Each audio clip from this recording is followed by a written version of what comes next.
그 당시에 조두순을 사형시켜달라는 서명을 일주일 만에 30만 명이 했어. 그거 알죠? 일주일인가 2주일 만에 조두순을 사형시켜달라고 아고라에 서명한 사람이 30만 명이었어요. 그죠? 예. 그런데 그거 뻘짓이었던 거 모르죠? 여러분, 그 조두순 사건이 방송이 된 게 9월 초인가 그랬어. 8월 말 9월 초였어요. 그런데 그때 이 방송에서 마무리를 뭐라 그랬냐. 그 1심에서 12년형을 받고 항소했다라고 끝나. 항소했다라고. 명백한 허위사실이야. 왜냐하면 그 당시에 조두순 사건은요. 이미 3심 선고를 보름 앞둔 상태였어. 보름 뒤면 3심 선고가 나는데 마치 국민들이 막 서명하면 2심에서 사형 선고 때릴 수 있는 것처럼 여론을 조작한 거야. 그거 몰랐죠? 나영희 사건이 벌어진 게 영화에서도 보면 여름으로 나와. 나영희 사건 벌어진 게 그 조두순 사건 벌어진 게 12월이었어. 12월에 그 한겨울에 벌어진 사건이야. 그래갖고 사건 터지고 나서 일주일도 안 돼서 조두순이 잡혔다니까. 그래서 봄부터 재판을 해서 3심 재판 보름 앞두고 방송이 나간 거야. 그런데 3심 재판은 2심 재판까지의 형을 벗어날 수가 없어. 그런데 2심까지 12년형이었다니까? 술김에 그랬기 때문에 제정신이라고 볼 수 없어서 12년형. 1심, 2심에서 12년형이 떨어진 거야. 그거를 3심에서 최고로 뒤집을 수 보면 무죄가 오거나 아니면 12년형이었던 거야. 그런데 뭐라면 그 서명을 하면 사형시킬 수 있을 것처럼 그 당시 여러분들이 낚인 거였어요. 여론 조작단한테. 여론 조작단한테 낚여가지고 서명한 거야. 그거 몰랐죠? 왜 그랬는지 모르지. 그때 이명박이 총리를 그때도 무자격 총리를 지명을 했어. 그래서 총리 청문회가 있었던 거야. 총리 청문회를 하면서 막 양파처럼 그 총리의 비리가 드러났어. 그래서 이 총리를 국민 60% 여론조사에서 총리 인준 반대였어. 그런데 얘를 밀어붙이기 위해서 조두순 사건을 터뜨린 거야. 그래서 조두순 사건에 사람들이 전부 다 정신 팔려 있을 때 통과됐어. 조두순의 그 형 확정일에 그 총리가 임명장 받았어요. 메르스 황교안이랑 똑같은 사건이었어. 그래서 내가 조두순 얘기를 하겠다는 거였어요. 이거 오늘 처음 들은 사람. 날짜 찾아봐. 조두순 형 확정이라고 그 당시에 총리 인준, 그 당시 조두순 그 기간에 총리 청문회 누구였고 그게 정총리였나 그랬어. 그런 거예요. 조두순 형 확정되는 날, 그날 그 무슨 서울대 총장 출신 정운찬이지 그때 총리 인준 받았어. 정운찬이었나 누구였나 할 때 비리가 너무 많아서 얘 구속시켜야 되는 거 아니야 막 이랬던 총리 후보가 조용히 인준 받고 넘어간 사건이에요. 그러니까 결국은 이 사건이 마치 얼마 전에 일어난 사건처럼 그 조두순 사건이 한여름에 일어난 사건인 것처럼 그렇게 국민들에게 착각을 시키고 그걸로 마치 서명을 하면 사형시킬 수 있을 것처럼. 그래서 지금 사람들은 조두순이 사형당한 줄 알아. 걔 12년형 받고 그게 2009년이었거든? 2009년이라 10년, 11년, 12년, 13년, 14년, 15년 벌써 6년 살았어. 그러면 이제 그 구속된 때부터 치면 9년 1월인가에 구속이 됐거든. 그거 다 집행형기로 들어가. 그럼 얘가 언제 나오냐면 2년 더 살고 2016, 17년 지난 18년 1월에 나와. 18년 1월에 나와. 가만있어 봐. 8년이 12년이지. 잠깐만. 9년, 10, 9, 10, 11, 12, 13, 14, 15. 7년 살았구나. 17년이 아니라 5년 더. 지금부터 5년 뒤면 나와. 4년 반 살면 나오나? 5년 살면 나오나? 12년형이라서 지금부터 그 5년만 더 살면 나오는 거예요. 그러면 그 당시에 초등학교 1학년이었던 나영이가 12년 뒤면 20대야. 8살인가 9살이었잖아. 20대 초반에 나오는 거야. 조두순이. 기가 막히지? 그런데 여러분들 꼬박 속아 넘어갖고 사형에 다 서명했잖아. 여러분 있잖아요. 원래 성폭행 사건은 성폭행의 자세한 뭐라 그러나, 성폭행의 자세한 범행 수법을 보도하지 못하게 되어 있어. 보도 윤리에. 왜? 성폭행의 자세한 방법을 보도하면 모방범죄가 생기기 때문에 성폭행의 수법이나 이런 것들은 정확하게 보도하지 않는다라는 게 과거에 이 노무현 정부까지, 심지어 박정희 때도 그랬어. 박정희 전두환 때도 성폭행의 자세한 방법은 보도하지 않았어. 그런데 나영희 사건은, 조두순 사건은 어떤 체위로 몇 번 했다는 얘기까지 다 나왔어. 그것도 공영방송에서. 보도윤리를 저버린 사건이었어요. 그 애는 지금 살고 있는데 걔 20대 초반에 그가 어떤 일을 당했는지 온 국민이 기억하는 거야. 미친 짓이었어 그거. 그 범행이 일어난 거는 9개월 전인데, 8개월 전인데 그거를 마치 엊그저께 일어난 것처럼 총리 하나 만들라고. 그때 언론이 그랬다니까, 이 개새끼들이.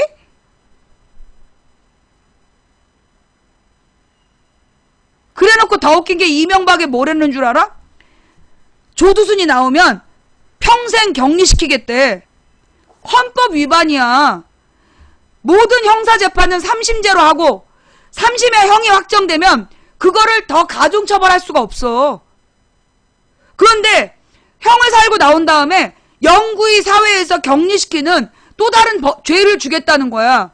인기 영합을 위해서 헌법을 위배한 발언을 한 거야. 그게 조두순 사건이에요.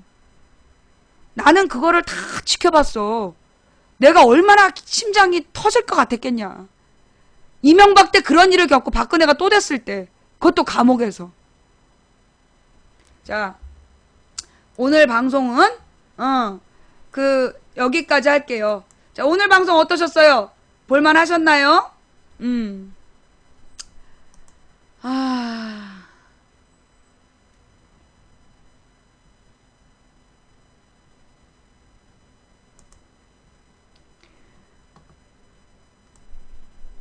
나는 정말 영원히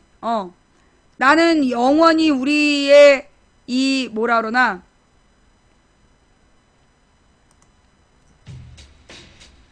우리나라의 언론에 대해서 국민들이 영원히 언론의 진실을 못 알고 넘어갈 줄 알았어요. 예.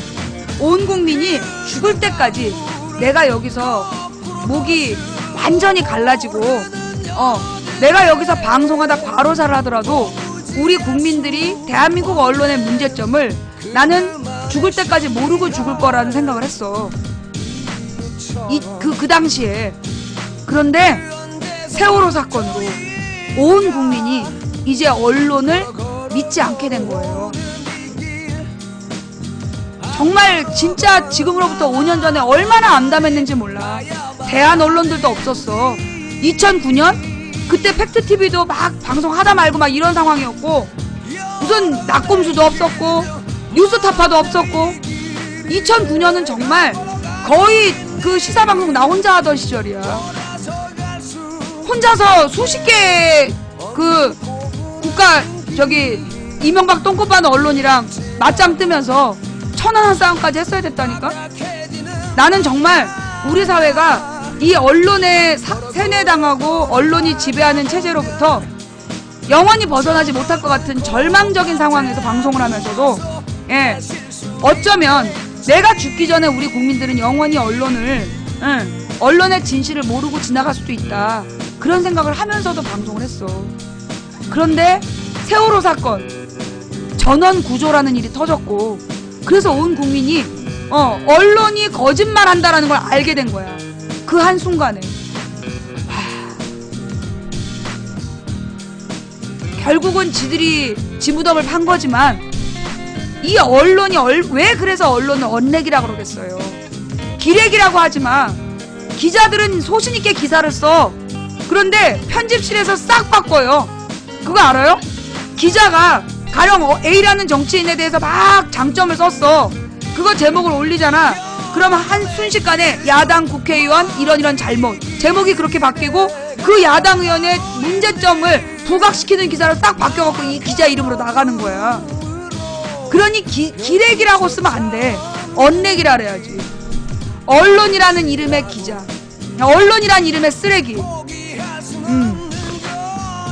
그래서 언렉이라고 불러야 돼. 언렉이.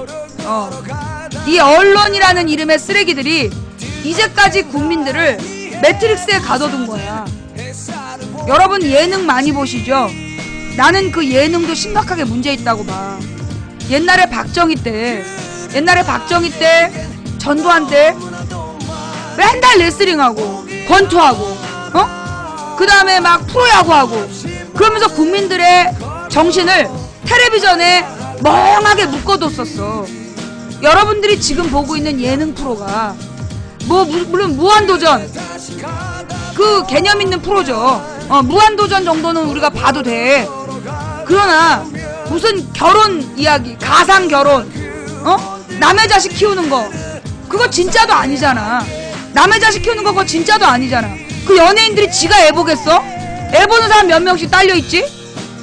그런 그 거짓말하는 예능 프로에, 거짓 예능 프로에 그 빠져서 진실을 외면하면서 살지 맙시다. 어쩌면 그 가짜 결혼, 가짜 육아, 난 그 가짜 육아라고 봐. 가짜 결혼, 가짜 육아, 가짜 요리, 그런 프로들이요 매트릭스예요. 여러분들은 언제나 거짓말 속에 묶어두는 매트릭스, 거기서 빠져나오셔야 돼요. 매트릭스에 보면 빨간 약하고 파란 약 중에 선택한 장면이 나오잖아.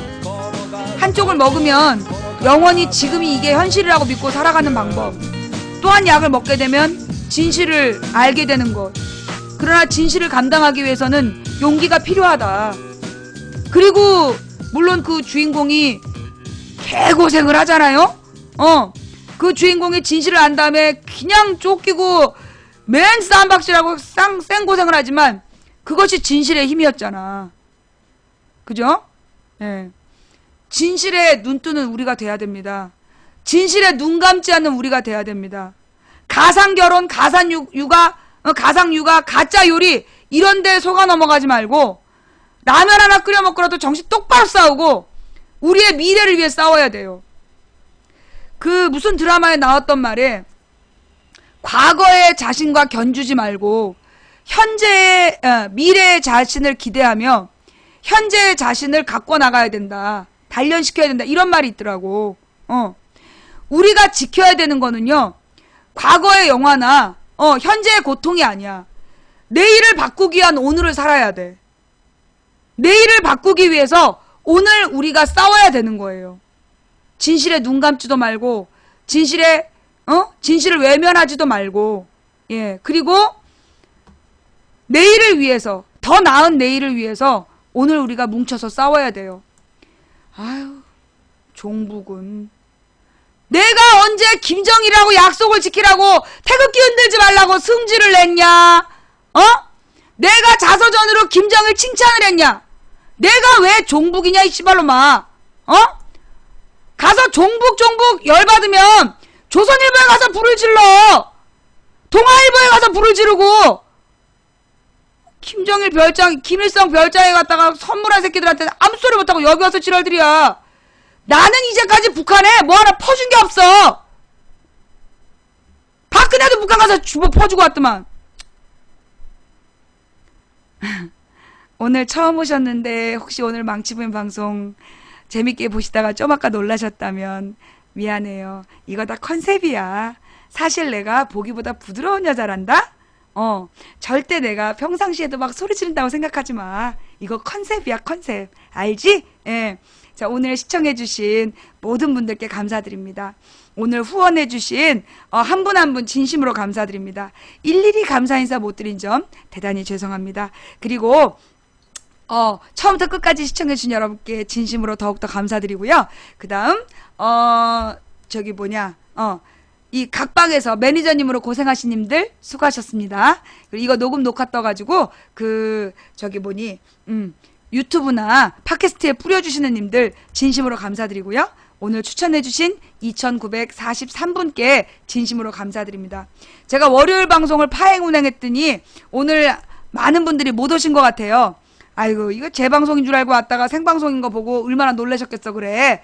예, 이거 월요일 생방송이었습니다. 예, 다음 방송은 내일 낮 2시, 예, 화요일 낮 2시에 만나요. 착한 척 후덜덜 너 일로 와, 이 새끼야. 어디다 대고 착한 척이야? 어? 이 삼족을 블랙 걸어버릴까 보다, 그냥. 컨셉이야. 자, 그래요. 오늘 우리가 싸워서 내일을 달리 만드는 거. 어떤 사람은 운명을 믿어요. 예, 어떤 사람들이 태어날 때는 타고난 운명이라는 게 있대요. 처음부터 태어날 때부터 가진 장점이 있는 거야. 그러면 사람의 운명은 변하지 않느냐? 변하지 않아요. 예, 그 장점을 가지고 더 많은 장점을 얻으면, 그리고 단점을 보완하면 우리의 내일을 바꿀 수 있어요. 예, 우리의 내일을 바꾸겠다라는 그 신념을 가지신다면 바꿀 수 있습니다. 된다고 믿든 안 된다고 믿든 당신의 믿음대로 될 겁니다. 우리가 가는 길은 정말 성공이 보장된 쉽고 편안한 갈만한 길이라서 가는 게 아니라 가야 할 길이라서 간다. 한 사람이 꾸는 꿈은 꿈일 뿐이지만 100인이 꾸고 만인이 꾸면 현실이 된다. 누군가 간절히 소망하면 온 우주가 그의 소망을 위해 움직이기 시작한다. 그 말을 믿고 오늘보다 달라진 내일을 기대하며 오늘 편안한 저녁 되시기 바랍니다. 다음 방송은 내일 낮 2시에 만나요. 감사합니다. 힘들었어. 내가 지금 무리한 다이어트 때문인가 봐. 콩국수를 1인분밖에 안 먹었더니 기운이 없어. 진짜 이게 다이어트 하면 안 되는 것 같아. 2인분은 먹어야 돼. 진짜 밥심으로 산다니까.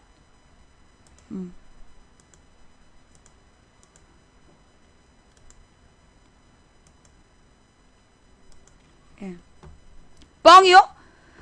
너네들 블랙이 걸리고 싶구나.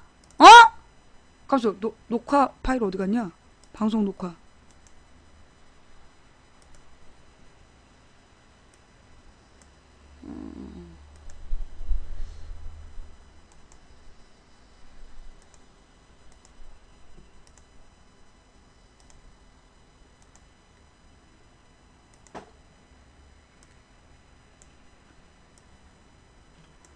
아이고 힘들어. 무리한 다이어트는 기운을 빠지게 하는 것 같아. 내일은 2인분 먹어야지.